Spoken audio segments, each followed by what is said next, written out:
Habari ndugu wapenzi watazamaji wa Kilimo ni Fursa TV. Leo tena tupo kwa mkulima mwingine, tunamuonesha namna ya kuweza kufanya shamba lake kuwa na rutuba ama mboji ya kutosha shambani. Kwa sababu tumechimba hivi kama unavyozunguka, waoneshe huko na kuzunguka kote.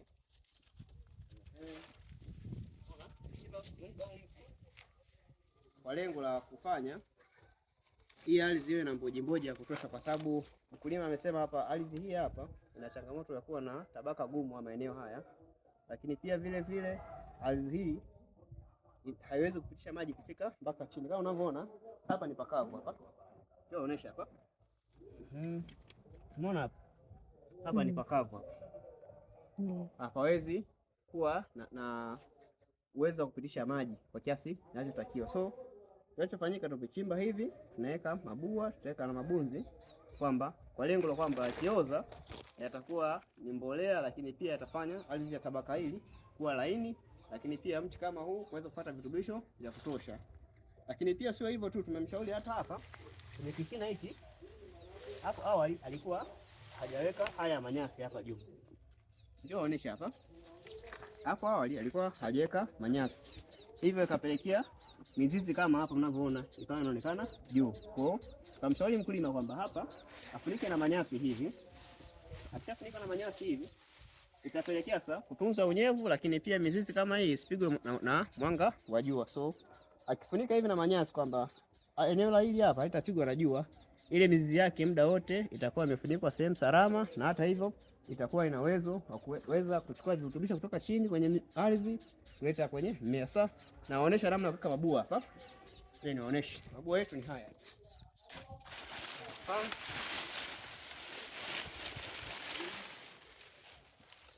Haya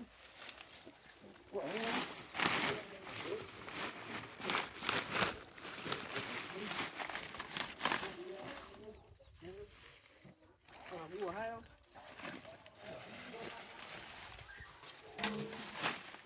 mabua hayo pia humu pia humu mabua haya nikisimamisha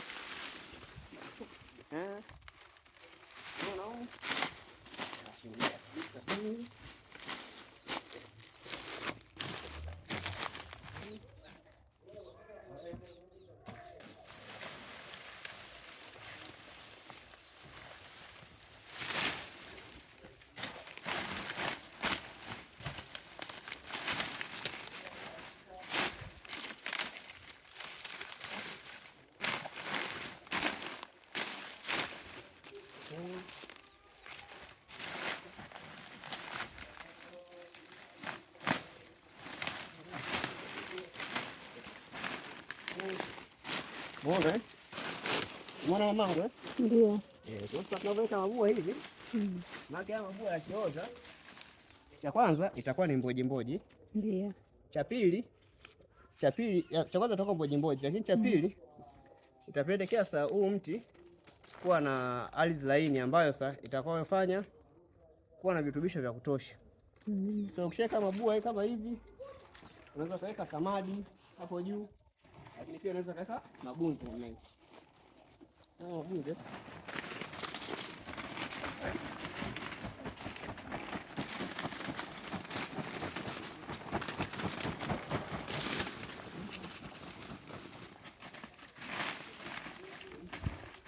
ona mama.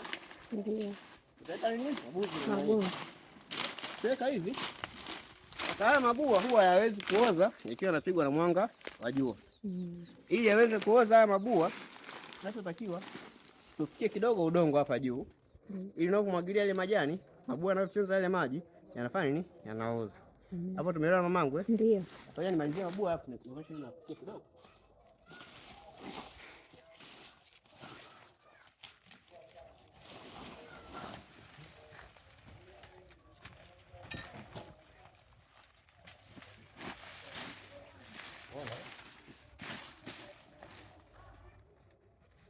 Unaona hapo Ndio. Kwa spedi yangu hapa. Kwa spedi yangu. Kidogo tu. Kidogo tu.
Ni namna hii tu mamangu.